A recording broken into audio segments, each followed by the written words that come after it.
有開業半世紀嘅活字印刷店上個月結業，依家香港只係剩返幾間嘅活字印刷廠。有印刷廠同埋傳統印藝保育機構為活字印刷術增添新元素，希望手藝得以傳承。由張美欣帶大家去睇下。我始終都認為印刷係一種好靚嘅藝術，即係一個中國字咁樣。所以我話一字一故事。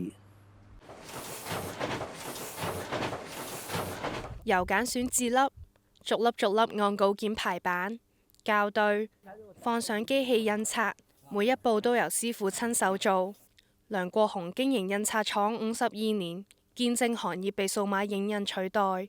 數碼係靠個機器做，我哋係用人去做，印出嚟嘅嘢有溫度、個熱情，因為全部都係屬於創作。面對行業式微，佢話學習呢門手藝辛苦，未遇到願意入行嘅新人，所以近年嘗試舉辦工作坊，加入新元素，例如利用字粒創作圖畫，吸引新一代傳承。我哋將舊嘅方法俾講出嚟，佢哋去轉變為新嘅方法，而去做一個藝術品或者一個藝術嘅傳承。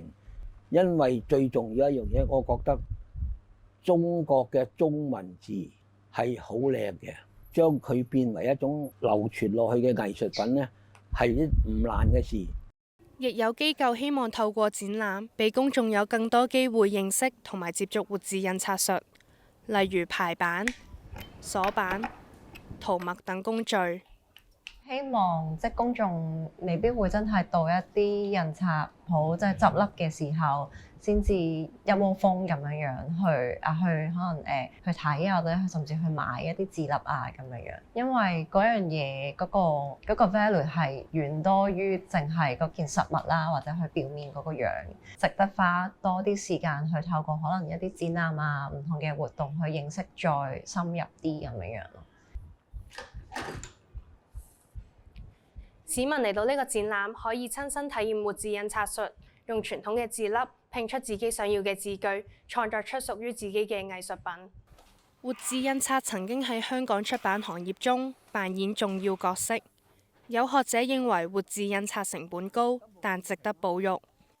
活字印刷有佢嘅好處嘅，但係始終因為實在係好貴，佢用嘅空間好大，用嘅人手好多。其實保育對於好多人嚟講，或者對於好多機構嚟講，係冇呢個經濟邏輯嘅，因為係唔係揾錢嘅一件事啦。咁所以呢方面都需要一啲非牟利嘅機構啊，或者政府去多啲去支持。學者亦都認為需要專家、博物館等多方面合作，令大眾更加了解相關技藝嘅行業發展同埋歷史，先能夠做好保育工作。